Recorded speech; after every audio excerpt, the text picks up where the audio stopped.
Rolling.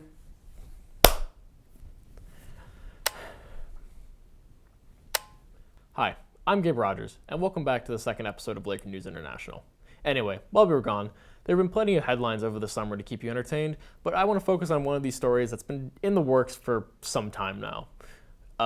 Belarus had an election, and a lot of people aren't happy about it. But why? Well, more on that in a minute. But first, so today's episode is going to be on the fledgling Republic of Belarus. It was born out of the collapse of the Soviet Union in 1991 and is home to about 9.4 million people.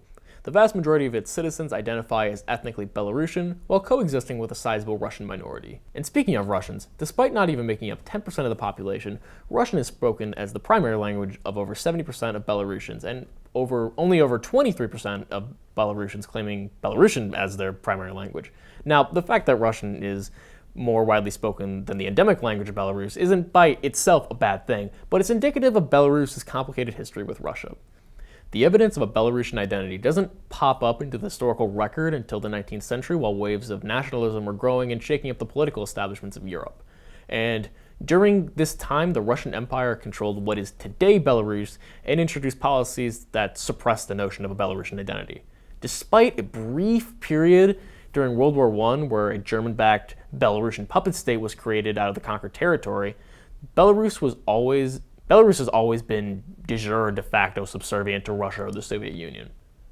Today, the country stands at the crossroads between Europe and Russia, and is very much aligned with Moscow, both politically and economically. While there have been problems here and there, Russia and Belarus are about as inseparable as they come.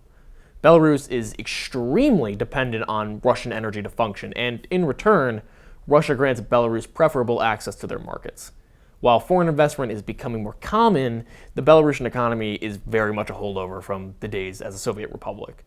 Not only are they still dependent on foreign aid from Moscow, but unlike many other former Soviet republics, much of the enterprise in Belarus is owned by the state, and it still operates with equipment that hasn't been replaced since the 90s.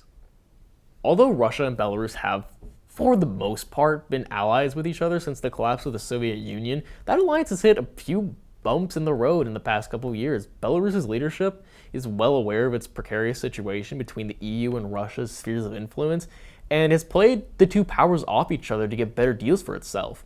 Russian leadership isn't at all happy about this disloyalty from Belarus, and has been doing what they can to strong-arm the country back into line. Russia has done this by restricting the flow of its energy to Belarus and by destabilizing it by sending mercenaries into the country like what they did in Ukraine before the annexation of Crimea in 2014. The tug-of-rope game Belarus finds itself between the EU and Russia has been the guiding principle of its foreign policy for most of the 20th century, but that has also bled into Belarus's domestic politics, and that, finally, is where our story begins.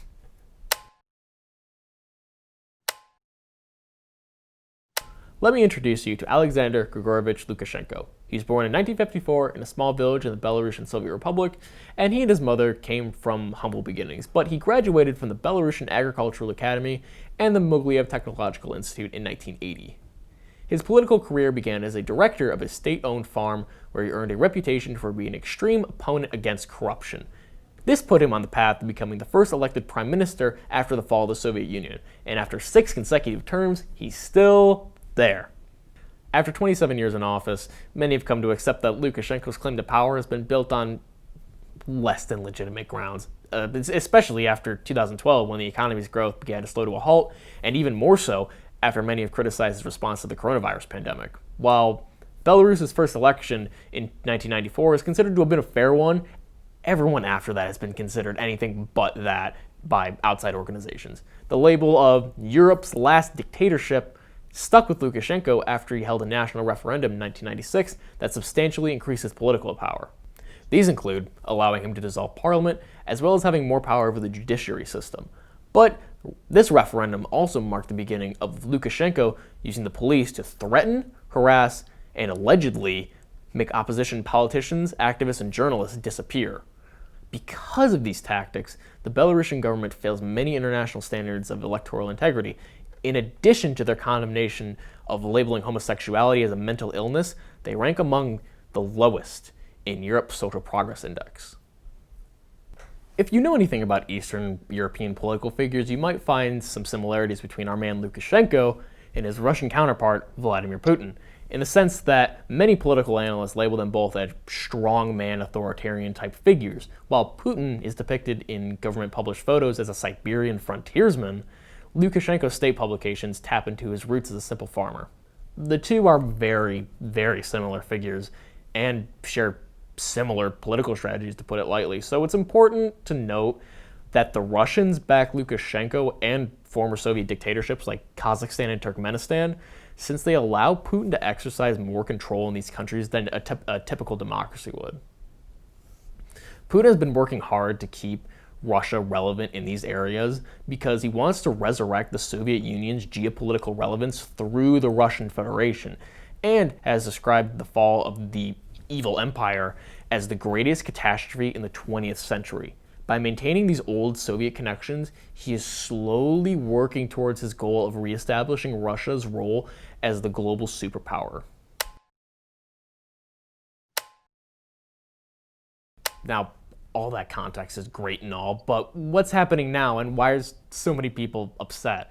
Well, Belarus was scheduled to have an election in August, and Lukashenko's most popular challenger, Svetlana Tikhanovskaya, was gaining more traction than anyone, including Lukashenko, expected. Originally, her husband was planning to run for president instead of her, but he was arrested along with other promising political figures who was planning on challenging Lukashenko in this election.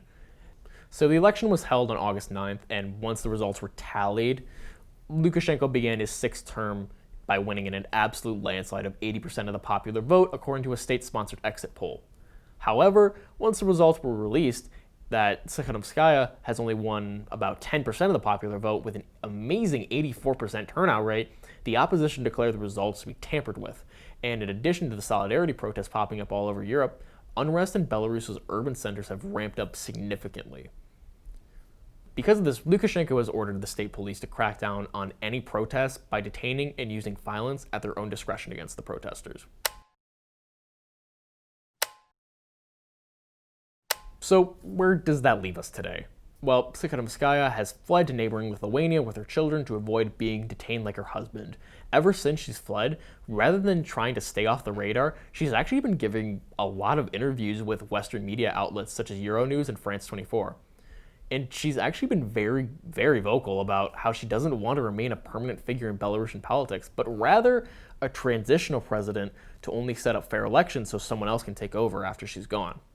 Tikhanovskaya has urged her supporters to continue their protests for new and fair elections, but she has been very clear that if there were to be such elections, she would not run for president again.